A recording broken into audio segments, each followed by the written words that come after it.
So we are continuing to follow this breaking news this morning. O.J. Simpson has died at the age of 76 after a battle with prostate cancer. Simpson was diagnosed in February and was undergoing chemotherapy. There had been reports that perhaps he was in hospice care, reports that he denied. His family tweeted, though, on his X account saying that he was surrounded by family, and they asked for privacy and grace during their time of transition. Simpson made the NFL Hall of Fame after an 11-year career with San Francisco and Buffalo. He was also infamously at the forefront of a major criminal trial in the 1990s after he was accused of murdering his ex-wife, Nicole Brown Simpson, and her friend, Ron Goldman. Perhaps that trial has overshadowed any of his accomplishments on the field or during his broadcasting career as well. He was acquitted of all those charges, though, but in a separate case, Simpson served 9 years in prison after being found guilty for a 2007 armed robbery in Las Vegas. He was released on parole in 2000. He was released on parole, I believe, in 2017. And so now there will be a lot of discussion about his life and legacy, a powerhouse on the field, an incredibly impactful spokesperson and broadcaster. But the trial for the murders of Nicole Brown Simpson and Ron Goldman is what looms large. The entire country was transfixed, not only when there was news of the murder, but on the day that he was supposed to turn himself into police, he slipped away and embarked on this hours-long slow-speed chase in the back of that white Bronco. The nation was riveted. The chase was covered on cable news, followed by helicopters and news cameras, and really, the entire nation stopped to watch this unfold. Eventually, he returned back to his home, and the reports are that he was given a chance to go inside his Brentwood home, drink some orange juice, and then turn himself in. The trial itself was a moment in American history. It was one of the first times that cable news was able to air a trial from beginning to end. And he had with him what was called a dream team of attorneys. Johnny Cochran, Robert Kardashian. Now, his own children are almost more famous than Robert Kardashian. Robert Shapiro and F. Lee Bailey. And they embarked on a defense that was riveting. Anyone who watched this trial remembers sort of the key words. If it doesn't fit, you must acquit. Something close to that. And it all had to do with whether or not a glove fit on O.J. Simpson's hands. That was sort of a key pivotal moment in the trial. So you heard Ed Gordon talking with Gayle King just a short time ago, and he's joining us now. He was the first journalist to speak with Simpson after that infamous acquittal. Thank you so much for pivoting over to us, Ed. This is that trial, and the conclusion of that trial, it's one of those moments where if you were alive, you remember where you were at the time. And that's right. As the viewers know, Ed, I was not in this country at the time. I was in Canada. I was still in school, and no one was in class. Everyone was watching the verdict, and there were cheers and there were groans. It was a moment of sort of great division. It was all of that. And if you think about the trial, and as you noted, it was broadcast daily. It became a true reality show. You know, we call reality shows that, but they are not. And this had people transfixed. People were skipping not only class, some people would skip work at times, and certainly work had stopped altogether the day the verdict was announced. And if ever we wanted to see an indication, we talk so much about the division in this nation between the races today, but if ever we wanted to see an illustration of that, that's certainly the day that verdict came down was it when you looked at the personification of division. Yeah, I think that's so clear. And I think, excuse me, Ed, as I clear my throat a little, I think that over time, people's opinions about that verdict evolved and changed. But at that moment, and you sort of really articulated it really well with Gail, there was this idea that the justice system is rigged against African Americans. And for once, here is a Black man who is able to beat the system. It seems sort of ludicrous at the time, but that was sort of part of the logic for many people when they saw him being acquitted. Yeah, that was certainly part of the ethos. And I think the other divisions that you saw is people wanted to know where you lined up before the verdict came down. I can recall many white colleagues asking me, well, what do you think? What do you feel about O.J.?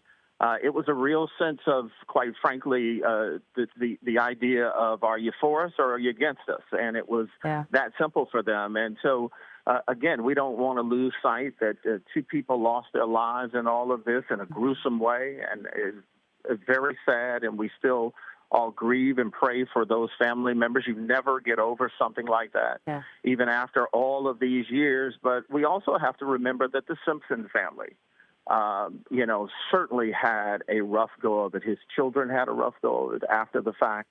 And so there were no winners. There was no way to, button this up neatly. This was just a sad day across the board. Yeah, I know certainly it was a frustration for the Goldman family and for the Simpson family, for Nicole's sister, who became a very sort of outspoken advocate for those who were victims of domestic violence. It was very frustrating for them to watch O.J. Simpson not only walk free, but also kind of become a kind of like a cult personality almost. It was something that they tried to remind the public that these two people had been murdered.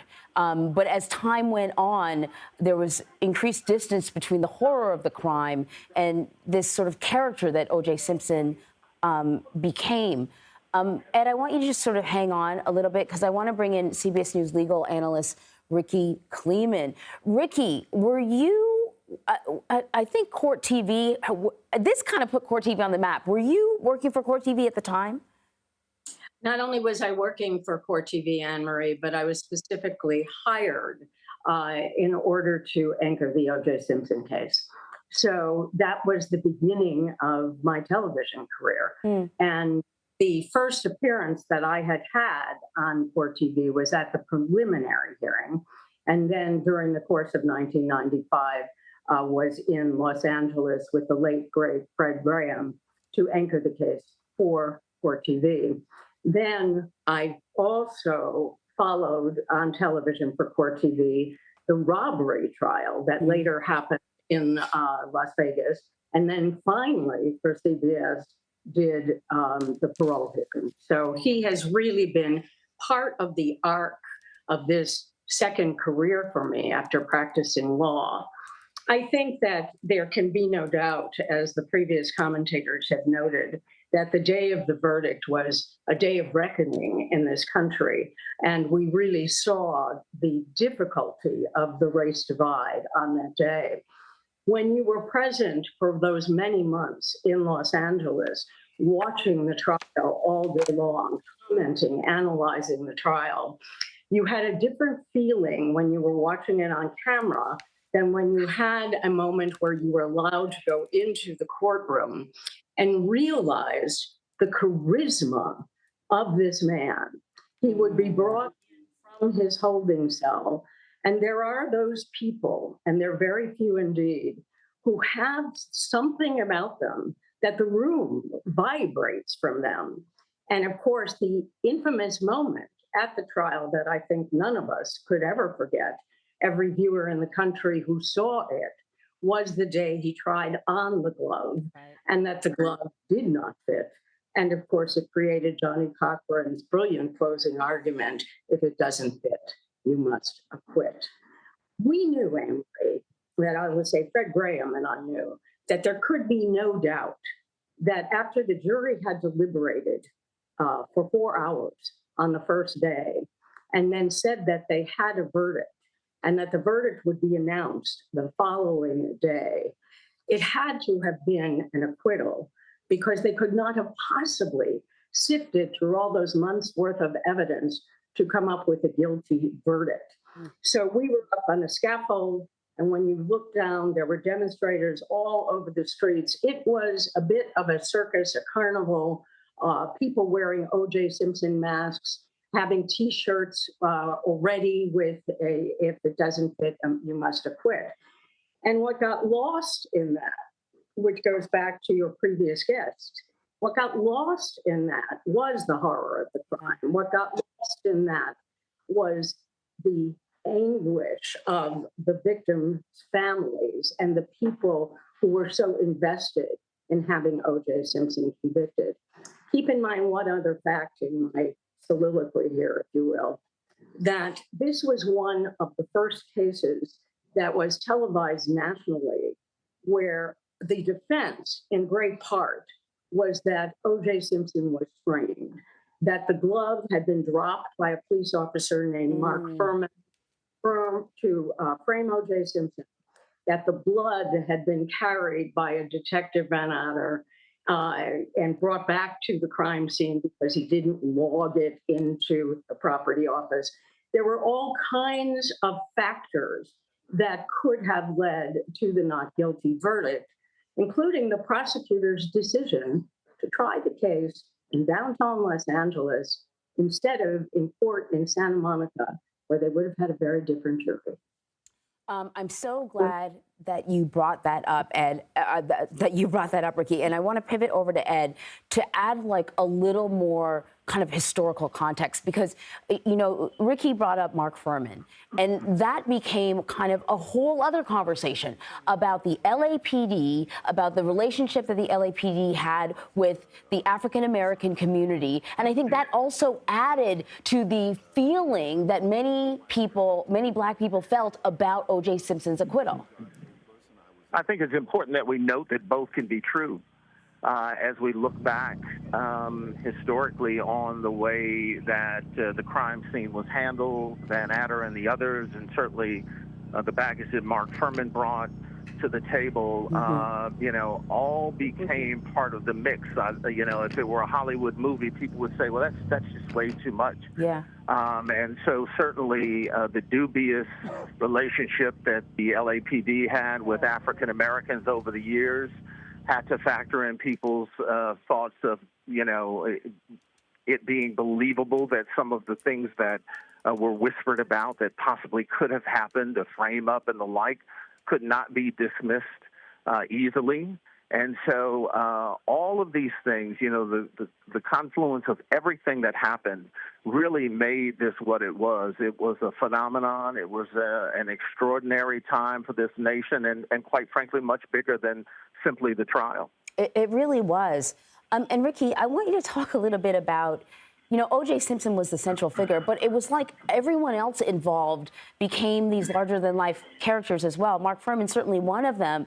Marcia Clark and Christopher Darden. You know, I remember kind of people watching what Marcia Clark wore and how she wore her hair, and of course, the dream team of attorneys. It was like we were watching a movie unfold and not a criminal trial. It was the sublime and the ridiculous all at the same time. I had gotten to know Johnny Cochran prior to this, was actually in his office when he received the call to be a part of the team. And so I was on the phone with Carl Douglas, as Rikki suggested, when the idea or the word came down that the verdict was back. And Carl said, I got to go. We got a verdict. And I said, you can't. Like Rikki, I thought, how could they have a verdict this quickly? And he said, I'll call you back. And he hung up because they had to get back. He had left thinking, okay, they're not going to come back this quickly. So many people had to rush back to the courthouse. And so, you know, I don't think anyone who wasn't born or wasn't old enough to recall what this was, I don't think we can fully articulate and explain the chokehold that this trial and this murder and these incidents had on this nation and on the world, quite frankly. Yeah, you know, Ed, I think you're spot on with that. And as both of you are talking, there are these images that are kind of coming back to me, right? Of course, the image of O.J. Simpson trying to fit this glove on his hand. When the announcement of the acquittal happens and O.J. Simpson's face and Johnny Cochran's hand on his shoulder and Robert Kardashian's face at the time, because I remember the conversation was that Robert Kardashian almost looked stunned, like he himself did not expect that verdict. Rikki, I'm wondering if you got a chance to talk to any sort of, in your career, any of the members of the Dream Team about what it was like to participate in this trial. I was friends before the trial, during and after the trial with both Barry Scheck and Peter Neufeld, who were the science guys. And this was a trial in great part based on DNA, having to do with that blood sample and where blood should have been and where blood wasn't and where blood was. They were friends, as I say, for many, many years and still are. Johnny Cochran and I became friends during the trial. We had an extraordinary friendship and then later did a TV show together called Cochran and Company. I was company. And Johnny Cochran came to my surprise 50th birthday. And then my husband and I think we would say we were quite honored to be on the guest list for Johnny Cochran's funeral, which was one of the most amazing things I have ever witnessed. And of course, Johnny Cochran was a civil rights lawyer. He was a women's rights lawyer. He was a champion for people who did not have money and fame. And when he was at this funeral, of which there were literally thousands of people, both outside and inside, and you had people outside Johnny Cochran's funeral with one of many of Johnny Cochran's books who were weeping. It was an extraordinary display, particularly of the African-American community, of what he meant to them. Mm-hmm. And the answer to your question is yes, I have spoken with those people about how they reacted at the time of the verdict. But what happens in a private conversation of recollection is that I think, as Ed says, people were stunned on the defense team, and yet they knew because of the length of the deliberation and because of the power of Johnny Cochran's closing argument. And as I mentioned, the charisma of Simpson trying on that glove as close to the jury pool as about a foot away. And he went from juror to juror, that all of those things were going to bring back an acquittal. Yeah. Ed, over the years after the acquittal, yes, he had a huge judgment against him for wrongful death, millions of dollars that he owed. He had to start selling a lot of his property to try and raise some of this money to go to the Goldman and I believe Simpson family, but certainly the Goldman family. And then there was this kind of odd spiral. He wrote a book, If I Did It. He, at one point, sort of dabbled in kind of like a prank show. And it felt like when it came to the general public, there was a reaction to the verdict, and then slowly people were like, can you just go away? Can you stop talking? You knew O.J. Simpson. I'm wondering, did he ever kind of speak about kind of his evolving, the way the public sort of approached him and felt about him, the way it has changed over the decades? Well, I think that people have to realize he knew he was a pariah.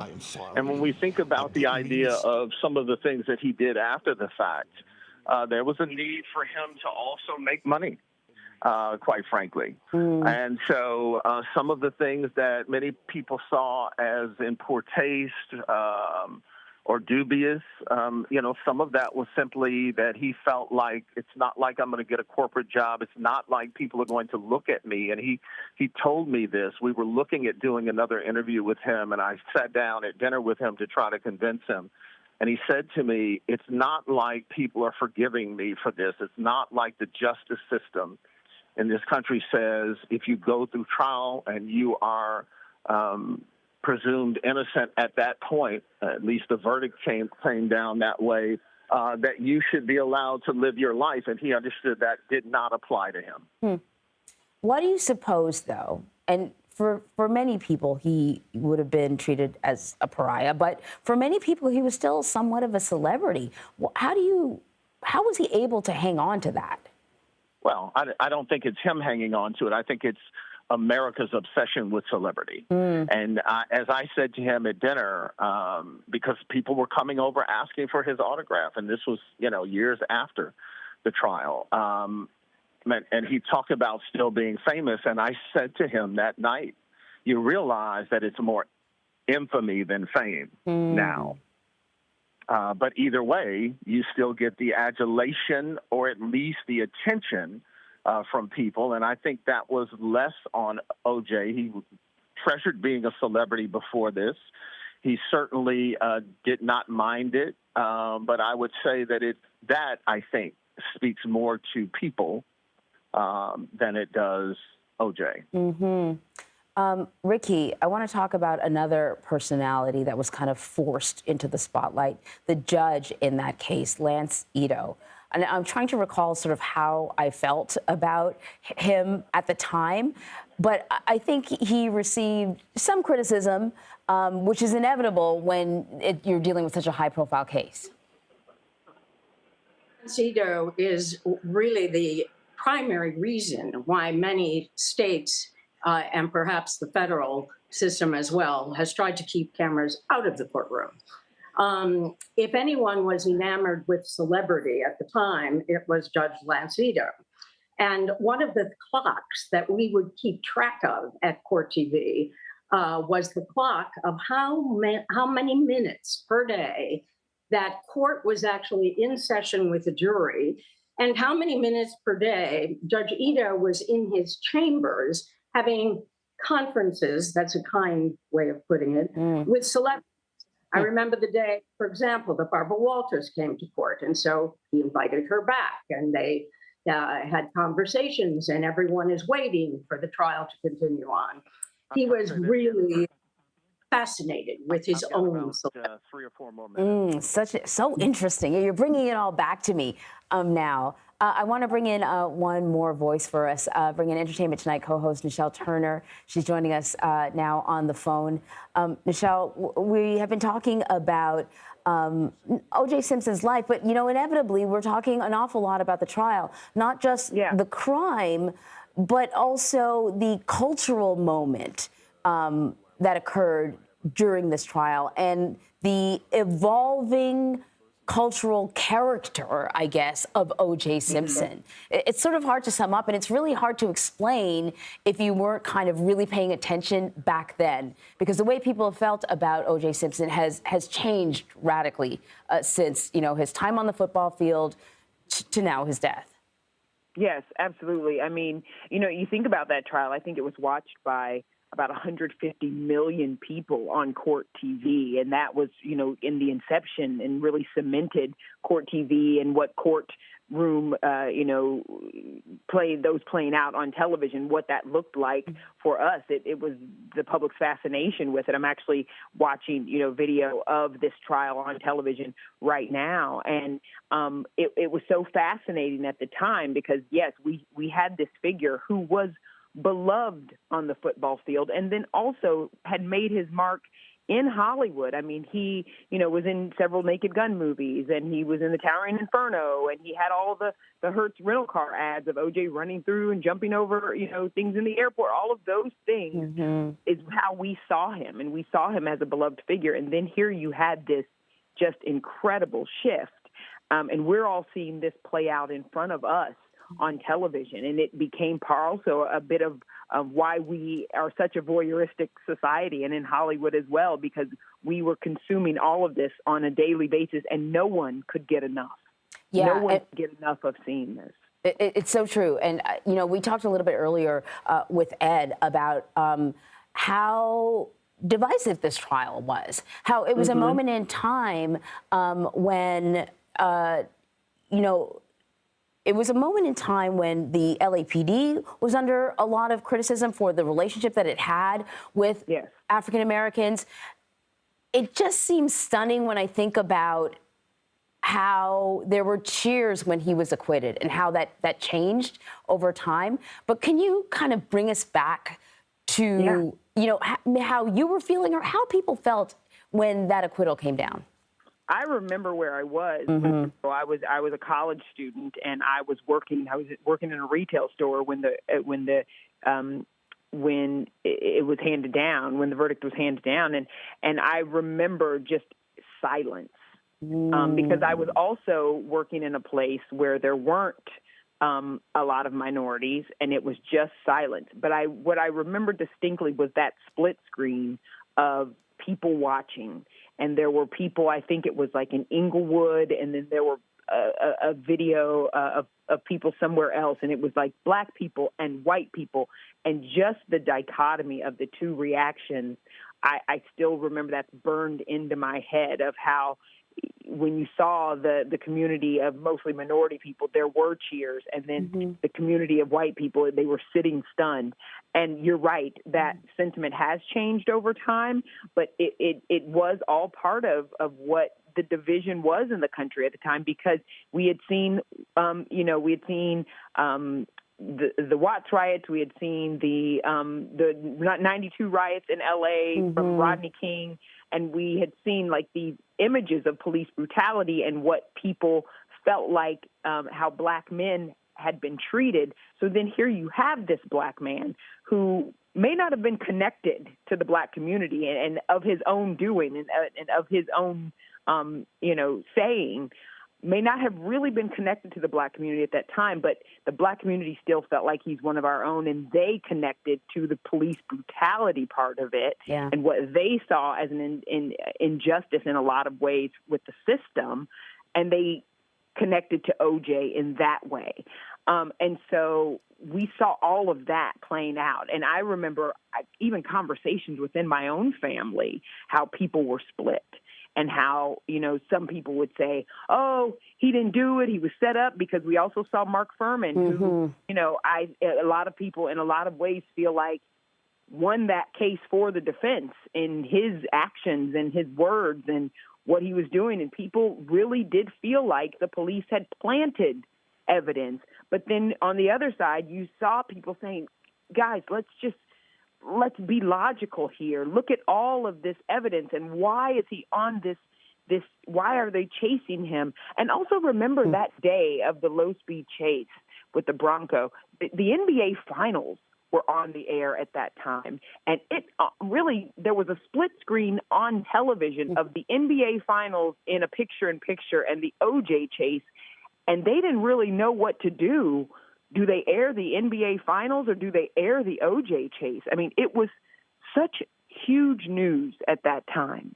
Man, Nischelle, you hit on so many layers, just sort of taking me back in time. And, you sort of said this very quickly, but you talked about O.J. Simpson's connection to the African-American community at the time. And that's another layer, right? He's married to this beautiful white woman. He's living in a very wealthy section of L.A., and many of the people that he's associating with are white. And there was a conversation about, geez, when the chips are down, when your back is against the wall, now you're remembering. You come back to the black community. Exactly. Which also led to kind of a division within the community about how they felt about this case.